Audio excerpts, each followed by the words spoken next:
Shalom, selamat pagi Bapak Ibu dikasihi Tuhan. Puji Tuhan, pagi ini kembali lagi kita membaca dan merenungkan firman Tuhan.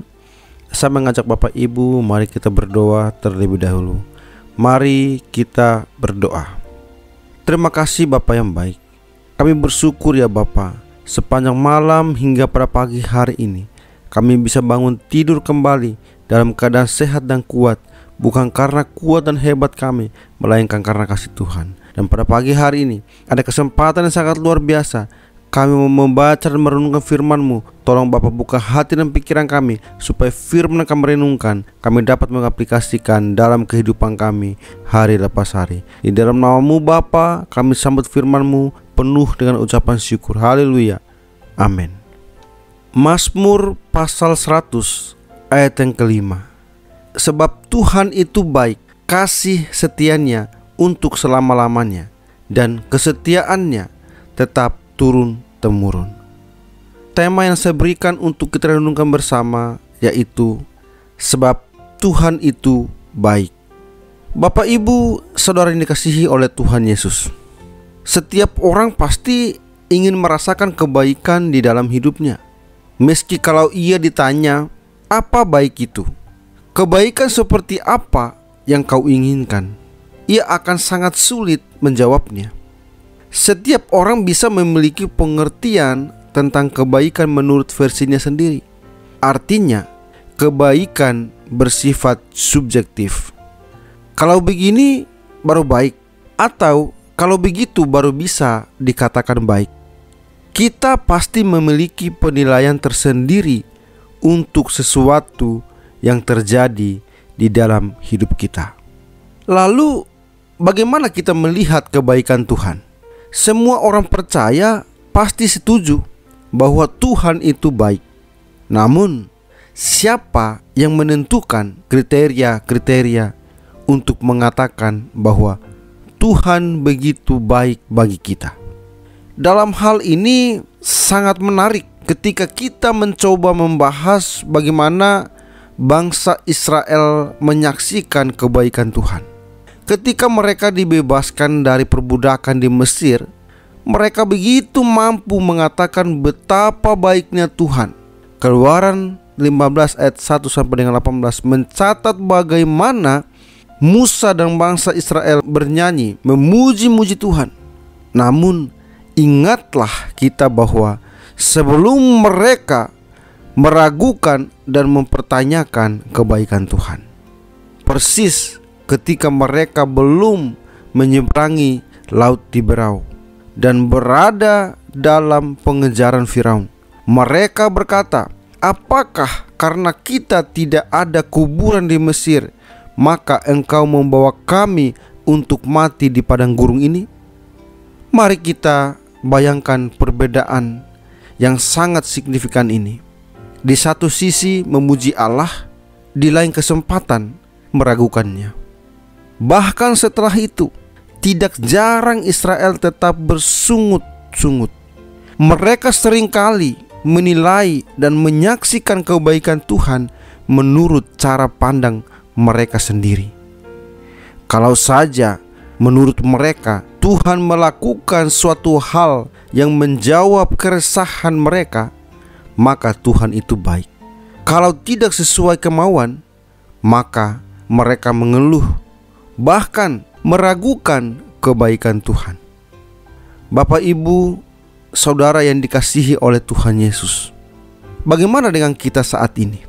Kita tentu memiliki latar belakang masing-masing dengan kebutuhan dan harapan yang berbeda-beda dalam hidup ini.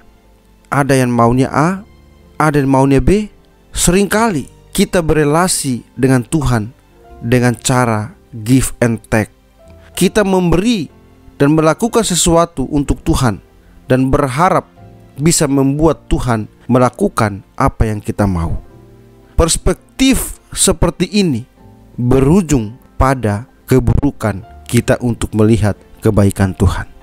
Kita bisa mengeluh, ragu, bahkan tidak percaya karena ada banyak hal sulit yang terjadi dalam hidup ini. Tuhan kemana? Mengapa engkau menjadikan aku begini Tuhan? kedewasaan iman sangat diperlukan dalam melihat kebaikan Tuhan, sehingga kita tidak menggunakan keinginan atau kebutuhan pribadi untuk melihat kebaikan tersebut.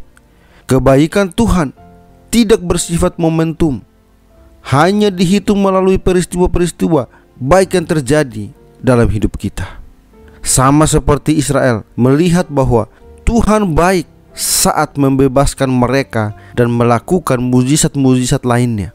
Kebaikan Tuhan perlu dipandang sebagai suatu rancangan yang sangat panjang, sebuah rancangan melalui cinta Allah yang abadi.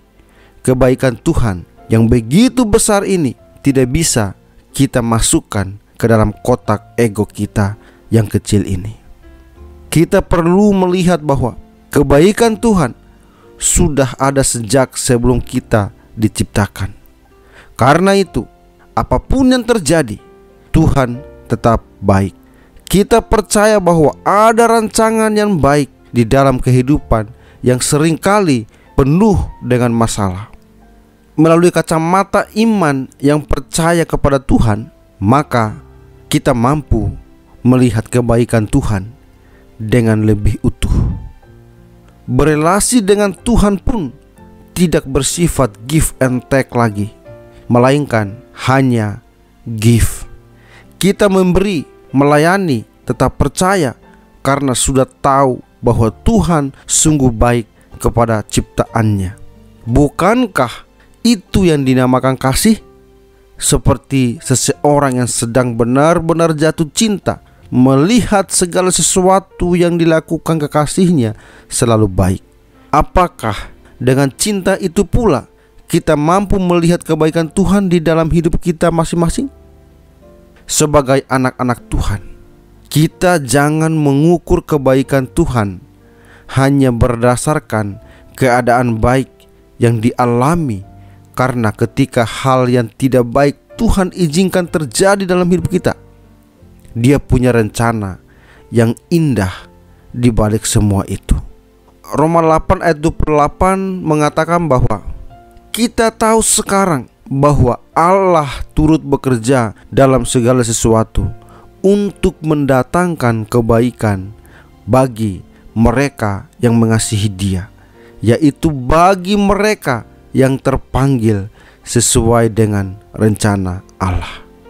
Mulai hari ini, mari latih diri kita untuk tetap percaya dan berkata bahwa Tuhan baik, tanpa dipengaruhi situasi yang kita hadapi, baik ataupun buruk. Percayalah kepada Tuhan, tidak ditentukan oleh situasi dan kondisi kita, karena Dia adalah Tuhan yang baik. Amin. Tuhan Yesus memberkati. Mari kita berdoa. Terima kasih Bapa yang baik. Kami bersyukur kami kembali dikuatkan oleh kebenaran firman-Mu.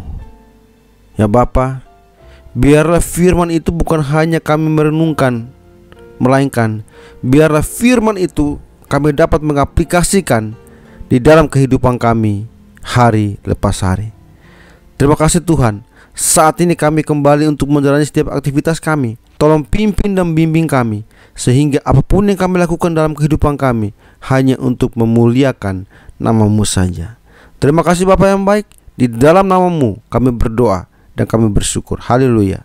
Amin.